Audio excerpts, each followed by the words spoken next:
संतोष कुमार सिंह हमारे साथ मौजूद हैं सीधे क्योटो से, और पुष्पेश पंत जी भी लगातार हमारे साथ बने हुए हैं। पहले संतोष जी, मैं आप ही के पास आऊंगा।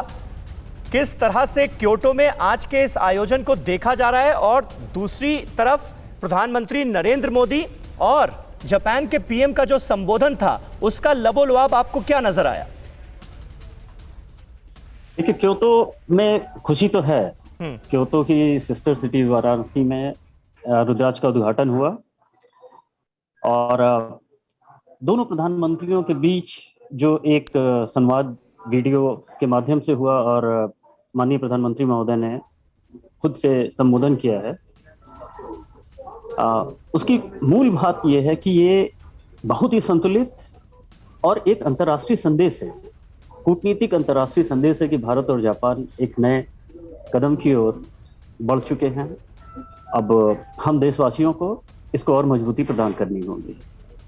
जी जी, ताकि बेहतर इस्तेमाल भी हो पाए। और इस बात का जिक्र तमाम एक्सपर्ट्स आज सुबह से ही, क्योंकि हम इस पर बात कर रहे हैं, तो वो यही कह रहे हैं कि कन्वेंशन सेंटर का उद्घाटन तो आज होने जा रहा है, लेकिन आने वाले वक्त में भारत और जापान मिलकर इस कन्वेंशन सेंटर का इस्तेमाल कैसे करते हैं उस पर भी खास ध्यान देने की जरूरत है। पुष्पेश पंत जी, मैं आता हूं आपके पास रिएक्शन के लिए, लेकिन उससे पहले बनारस के मिजाज को लेकर आज काशी के सांसद और देश के प्रधानमंत्री नरेंद्र मोदी ने क्या कहा, यह जरा सुन लेते हैं। लेकिन बनारस का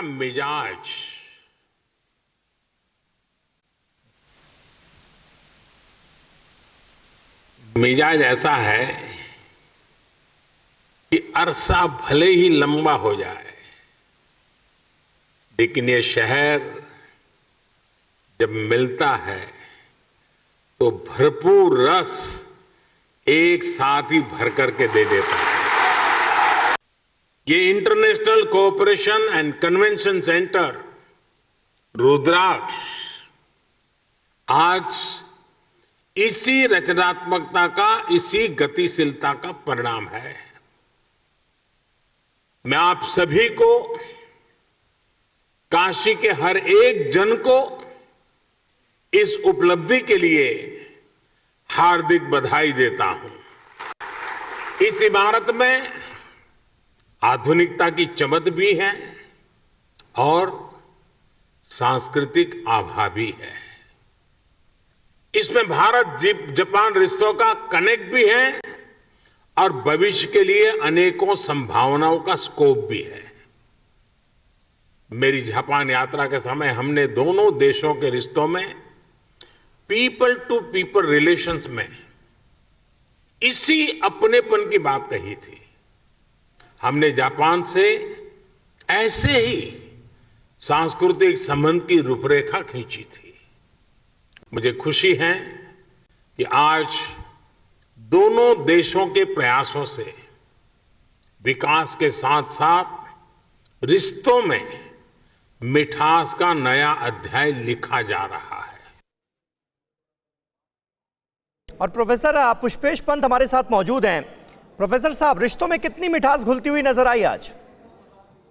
मुझे लगता है कि रिश्तों में मिठास तो हमारी जापान के साथ ऐसी है कि खटास का तो कभी नामोल्लेख भी नहीं होता है जी। तो मुझे लगता है कि याद करें, द्वितीय विश्व युद्ध के बाद भारतीय जज राजा विनोद पाल ने जो टोक्यो ट्राइब्यूनल में कहा था, उसको आज तक जापानी कृतज्ञता के साथ याद रखते हैं।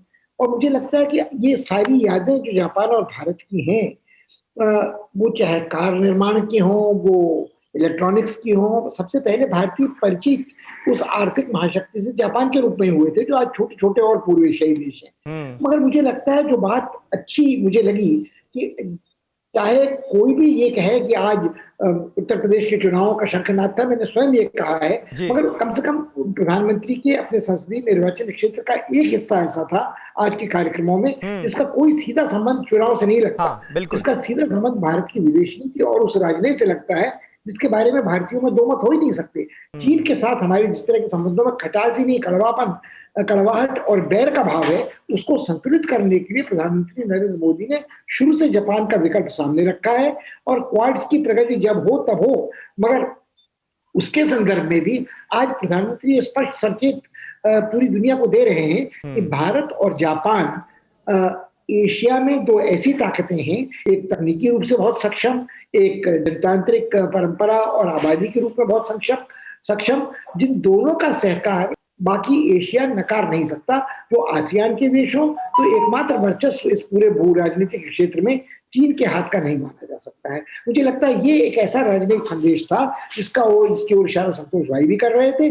और ये जो प्रेक्षागृह है, जो अंतर्राष्ट्रीय सम्मेलन परिसर है, ये सिर्फ काशी के लिए नहीं है, ये तो सारे भारत के लिए एक सांस्कृतिक सौगात है। और मुझे लगता है इस तरह की पहली परंपराएं हैं कि नालंदा विश्वविद्यालय में जापानी, चीनी, इंडोनेशियाई लोग सहकार में प्रबंध संचालन मंडल में रहे हैं, और हमें इसका स्तर अंतर्राष्ट्रीय रखना चाहिए। और सारी चीजें उसमें हो सकती हैं कि बीएचयू के साथ जो लोग जुड़े हुए रहे हैं, हाँ। उनका इतनी गौरवपूर्ण परंपरा है कि सर्वपल्ली राधाकृष्णन हो, दार्शनिक चिंतन हो, जापान के साथ प्रोफेसर ओकिकुरा के साथ टैगोर का संबंध हो, सचिदेव राय का या बिस्मिल्लाह खान साहब का जो संबंध है, तो मुझे लगता है वो फिल्म हो, वो संगीत हो, वो कथक नृत्य हो, वो शास्त्रीय परंपरा हो, वो तर्कशास्त्र हो, वो भारतीय ज्ञान की परंपरा हो और आधुनिक टेक्नोलॉजी हो, उन सबकी स्थली बनारस रहा है। तो ये जगह अपने आप में हमेशा से एक सांस्कृतिक राजधानी भारत की रही है। बिल्कुल बिल्कुल पुष्पेश जी, बड़े खूबसूरत अल्फाजों में आपने पूरी व्याख्या की।